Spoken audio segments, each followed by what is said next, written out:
მეგობრებო, მოგესალმებით. ალბათ ძალიან დაინტერესდით თუ რატომ ქვია ამ ვიდეოს ეზოთერია თუ ნარცისული თეატრი. და ამიტომ შემოხვედით და მისმენთ და მე სპეციალურად ვწერ მხოლოდ ხმას თქვენთვის, რადგან არ მინდა რომ თქვენი ყურადღება გადავიდეს ჩემს გამოსახულებაზე, არამედ ჩემი მიზანია რომ მოისმინოთ ინფორმაცია, რომელიც ვფიქრობ რომ ბევრი თქვენგანისთვის ძალიან საინტერესო იქნება. მეგობრებო, სამწუხაროდ ეზოთერიის სცენაზე მოდი შეიძლება ასე დავარქვათ, ხო?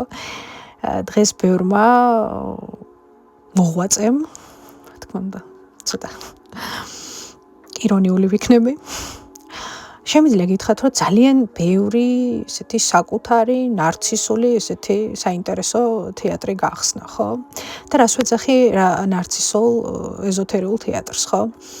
აი ეს შოქი, კვამლი, საშიში დეკორაციები, ვითომ ძალების დემონსტრაცია. და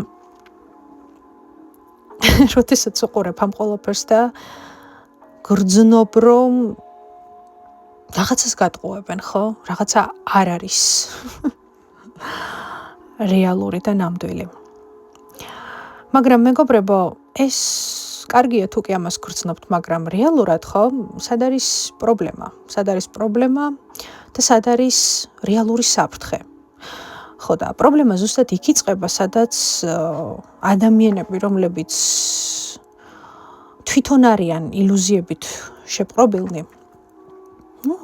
სხვებსაც იქ აყურებინებენ, რთავენ გარკვეულ პროცესებში თუ რიტუალებში, რაშიც რეალურად თავად არ არიან გარკვეულები. და რეალურად ის ვინც ერთვება, ხო? გარდა იმისა, რომ ის ადამიანი ვინც რთავს და არის ამ ილუზორულ სამყაროში, ხო? რომელსაც შესაძლოა ჯერა კიდევაც რომ იცის, რასაც აკეთებს, ეს საერთოდ სხვა ფენომენია. იმათგან განსხვავებით, ვინც იცის, რომ იტყუება და არ აქვს, ხო, პრობლემა, აბსოლუტურად კმაყოფილია და აბსოლუტურად კომფორტულად არის თავის ტყუილებში, ხო? მაგრამ ძირითადად, მოდით ხა ვისაუბროთ იმაზე, ვინც ერთვება ამ ყველაფერში, ხო, აი ადამიანები, რომლებიც სკროლავენ სხვადასხვა ვიდეოებს, უყურებენ სხვადასხვა Instagram თუ Facebook თუ TikTok ჯადოქრებს, ხო? ხშირად მათი ფსიქიკა ვერ უძლებს იმას რეალურად, რასაც ეგრეთ წოდებული მცოდნე მასწავლებლები და გურუები თავზე ახვევენ, ხო? და რატომ ხდება, ხო, ეს ყველაფერი? იმიტომ რომ პირველ რიგში საფრთხე იწყება მაგიური ინსტრუმენტების და სიმბოლოების გააქტიურებაში უცოდინრობის ფონზე. და თამაში ზუსტად იქ მთავრდება და აღარ არის, როდესაც ამ ყველაფრის სახით იწყება პირდაპირი საფრთხე ადამიანის ენერგეტიკაში, ადამიანის ფსიქიკაში, ადამიანის რეალობაში.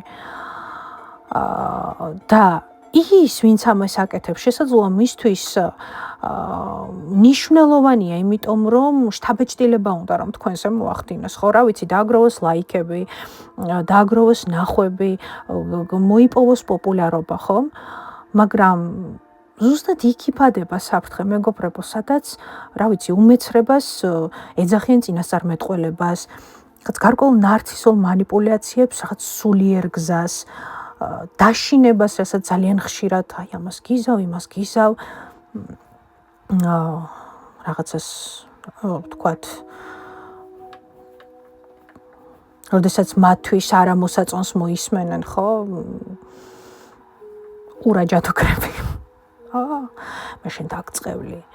მე შენ ამას გიზავ, შენ ეს არ გეღირსება, შენ ის არ გეღირსება, ხო? აი პირველ რიგში მან უნდა მიხვდეთ, რომ და რეალურად ადამიანი არაფერს არ წარმოადგენს გარდა იმისა, რომ ეგოს იფხანს და ძალიან უნდა რომ ამ აბსურდის თეატრში, რასაც ის თამაშობს, საინტერესო და მისტიური და საშიში პერსონაჟის როლი შეასრულოს, ხო? მაგრამ რეალურად ეს მოჩვენებითი ავტორიტეტით, ხო, რითაც ეს ადამიანები სარგებლობენ ცნობიერად ნაკლებად განვითარებული ადამიანების ცხოვრებაში და რეალობაში რეალურად უშვებენ მხოლოდ და მხოლოდ ფსიქოლოგიურ ჭაობში. ნახეთ მეგობრებო,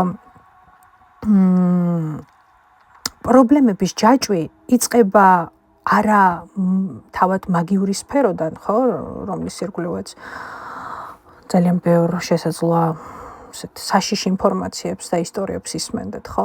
მაგია როგორც მცნება არ არის საშიში. საშიში შეიძლება გახდეს ადამიანის უგუნურობა. საშიში შეიძლება გახდეს უგუნური ადამიანის ხელში მოხვედრილი მაგიური ინსტრუმენტი. და კიდევ უფრო მეტად საშიში შეიძლება გახდეს მაგიური ინსტრუმენტის ხელში მოხვედრა უგუნურ ადამიანთან და შემდეგ კიდევ უფრო მეტად ამ ყველაფრის უგუნურად გამოყენება სხვა ადამიანების ჩართულობით. ხო? ნახეთ მეგობრებო, რეალურად ადამიანები სადაც მთავრდება პრობლემა და სადაც აღარ იქნება ხო ამდენი ილუზიები, აღარ იქნება ამდენი სისულელები და აბსურდები ხო ამ სფეროს ირგვლივ.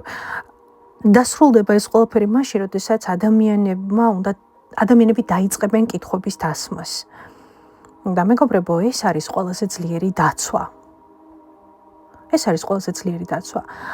იმიტომ რომ სანამ ვინმეს ხელში ჩაუგდებდეთ საკუთარ ფსიქიკას, ენერგიას, მომავალს, ხომ? უნდა დასვათ ნებისმიერ შემთხვევაში კითხვა, ხო, ალბათ ყველაზე გონივრული ეს არის, ხო, რომ როდესაც მთავაზობენ რაღაცა სიმბოლოებს, მთავაზობენ გარკვეულ ინფორმაციას, ხო? მოდი იქნებ მომივიდეს თავში აზრად, რომ ვიკითხო, რა სიმბოლოა ეს და რას ააქტიურებს? საიდან მოდის? რომელ ტრადიციას ეხება? რომელ ენერგიებს იძახებს და აღვიძებს? რა შედეგს დამიტოვებს? და საერთოდ ვინც ამას გასწავლით, ხო, რა ცოდნაზე დგას მისი ეგრეთ წოდებული ავტორიტეტი, ხო? ან საერთოდ დგას კი ცოდნაზე ეს ყველაფერი.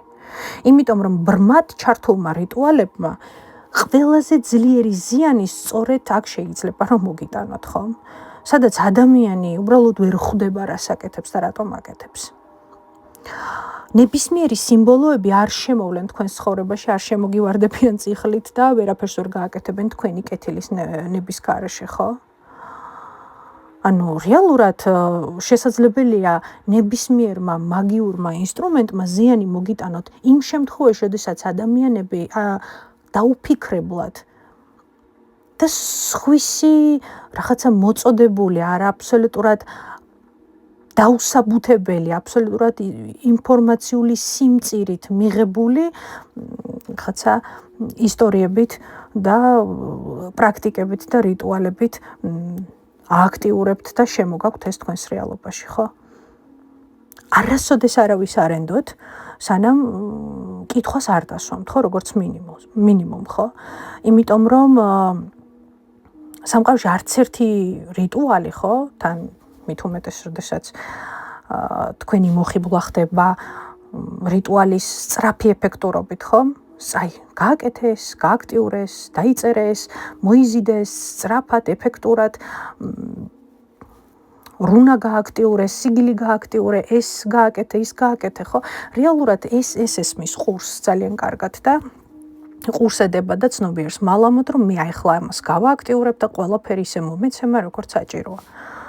და თქვენ ფიქრობთ, რომ მაგიური ინსტრუმენტები ეს არის უბრალოდ რომელიც უზარმაზარ ენერგოინფორმაციულ პოტენციალს ატარებს, ისტორიას ატარებს, ენერგიას ატარებს, ხო, ცნობიერს ატარებს, თქვენ უბრალოდ შეგიძლიათ აი ესე როგორც იტყვიან, ჰარი ჰარალოზე გააქტიუროთ, დაიხატოთ და ვითომც არაფერი, მოვა თქვენთან საყვარელი ადამიანი, ან დაგირეკავთ, ან ფინანსური ენერგია უცებ მომენტალურად გაიხსნება და ყველა თქვენი პრობლემა გადაიჭრება, ხო? ეს არის მეგობრებო ინფანტილიზმი, ეს არის ცნობიერის ხელოვნურად ბურუსში და პრობლემებში შეყვანა.